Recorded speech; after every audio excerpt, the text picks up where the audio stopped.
Mic check 1 2. It's the Y2K collector, and the Switch 2 finally released yesterday, and it's the morning after. It's the morning after the hype, it's the morning after the streams, it's the morning after the reaction videos, the morning after all of the opinions have been put forth, and there have been a lot of things said about the Switch 2 that I found very interesting. Now, I think that a lot of people look at the general opinion slash opinions about the Switch 2 as either you love it or you hate it. Either you're in the camp of, I really love this thing, I'm so glad to have it, or you hate it and you think it's just a waste of a console. But I do think that there is another camp that sees the purpose for the Switch 2, and while they can appreciate what the Switch 2 is meant to be, it's just not something that's necessary for them. I've always appreciated the Switch 2 as a console. I've appreciated what Nintendo has done with it. I have just not considered it something that I need in my collection right now, nor do I need it to. There's no games on it that I feel like I absolutely need to play right now. But in listening to all of the feedback and hearing all the thoughts, there were a few things that I felt were pretty funny to hear. One of them was when I saw someone refer to the Switch 2 as the Switch U, which I thought was pretty funny. I guess what they were trying to do was they were trying to make the comparison of the Switch to the Switch 2. They were trying to compare that to the Wii and the Wii U. Now, everyone knows that the Wii is one of the one of the highest selling consoles of all time. Everyone, I think, universally understands and recognizes the Wii as a revolutionary console in the sense of how it implemented the motion controls with the Wii remote and the nunchuck. And the Wii was just an absolutely different console. I want to say that the Wii was the second to last revolutionary console from Nintendo. And we just kept seeing game changer after game changer from Nintendo pretty much since we saw the leap from the Super Nintendo to the Nintendo 64. Every console that we got from Nintendo, for the most part, with the exception of the Wii U, and we're going to get to that, felt revolutionary. You felt a huge change going from the Super Nintendo to the Nintendo 64. Then you felt another huge revolutionary change going from the Nintendo 64 to the GameCube. Then you felt a humongous change going from the GameCube to the Wii. But then when you went from the Wii to the Wii U, you did not really feel that large of a difference. Yes, for the first time we saw this gamepad implementation, but it felt very clunky. I don't know if it was implemented in the best way. And I don't think, while yes, it was something different, and I guess technically it was revolutionary because it was the first time we saw that kind of like gamepad implementation, it just didn't quite hit, I think, with a lot of consumers. And the Wii U has kind of, there. Don't get me wrong, you have your cult fans of the Wii U, they love that console, but I think for the majority, the Wii U has fallen into somewhat of obscurity. So now we have the Switch and we have the Switch 2.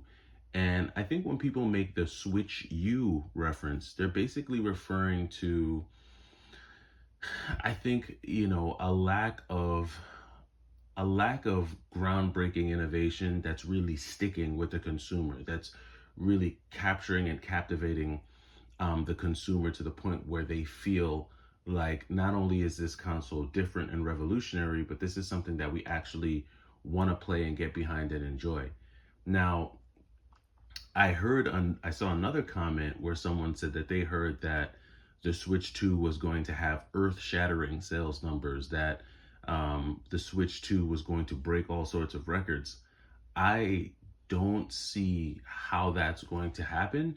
If it does, then congrats for Nintendo. Shout out to Nintendo. They scored another win.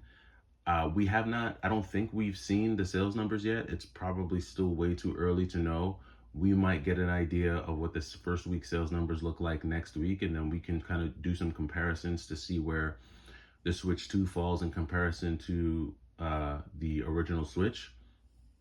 But when I hear people make the comparison between the hype that was around the original Switch and the Switch 2, it just doesn't seem like it's the same. It's at the same level. It doesn't feel the same. The commentary around it doesn't seem as enthusiastic, for lack of better terms. So I thought that, and think that a lot of these comments, just in reference to the Switch 2, um, I think they're funny, right?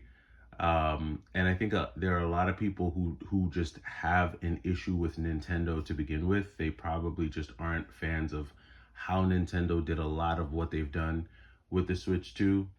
But I think that overall, there are things that you can appreciate about the console, even if it's just the form factor, the size of the screen, the horsepower. I was able to kind of tap into a few live streams yesterday and kind of see some gameplay footage. And it's kind of bad when you watch a live stream because I don't think a live stream is going to give you a full, an accurate, perception of what the graphics looks like. Um, you probably have to play it there live in person to see the difference, but just watching the gameplay on live streams, I'm not seeing that big of a difference between what I would see from like a regular Switch versus a Switch 2. So I think we need more time with it. I think people need to play it more and utilize the console more to be able to see the difference. And I think we need more games. We need more games. We need different games to be able to really compare how the Switch 2, stacks up against the original Switch. Using something like Mario Kart just, isn't really, I don't think it's a great barometer. Someone made a comment that they were saying that the Switch 2 is supposed to improve frame rates. Well, using a game like Mario Kart to judge the frame rate improvement probably isn't the best example because it's not a game like Monster Hunter or like a game of that ilk where it's more where they're going for more realistic type of scenarios. And the characters in the game are going, they're not going for this hyper realistic look. It's meant to look more cartoonish. So frame rates, I don't know how important frame rates are with a game that has more of an animated feel to it to begin with, as opposed to a game that's going for a more hyper realistic type of graphical style. So we need more time with it. I think we need more time with the console. We need to see how it truly compares once we get more games in our hand. But I do think that the key card situation is going to continue to hold a lot of people back from even wanting to entertain getting the console. I think that's a big detractor for a lot of people, and we're just gonna have to see. Like I said, I'm having a blast just watching streams and living vicariously through other people. I'm gonna continue to watch, how other people enjoy it. But a day after the release, it'll be interesting to see how large or how grand the hype still is. I think a lot of this was really built up around the release, and now that it's out there and now that people have it, is the hype going to continue? Are people going to continue to talk about how amazing it is, or were we just psyched for a console to be released, and now that it's released, we can go back to, regularly scheduled programming? We'll see. We'll see. I don't know how much of an impact it's going to have for the rest of the summer. It'll be interesting. But let me know what you think. Like I said, it's the day after. If you've been able to see some streams for the console, or if you've been able to see some gameplay, let me know what you think about the gameplay. Let me know what you think about the concept of it being like a Switch U. I've also heard people refer to it as a Switch Pro, which I think that's probably the most accurate description of it, being a Switch Pro, because that's really more so what it feels like, more so than a Switch 2. So let me know what you guys think. Is it a Switch Pro? Is it a Switch U? Is it just not necessary? I mean, what camp do you fall into? Are you a pro Switch 2? Do you hate it? Or are you just kind of like, I think it's great, but I don't need it right now? Let me know where you fall, what camp you fall into, and I'll catch you in the next video. It's the Y2K Collector. Take it easy.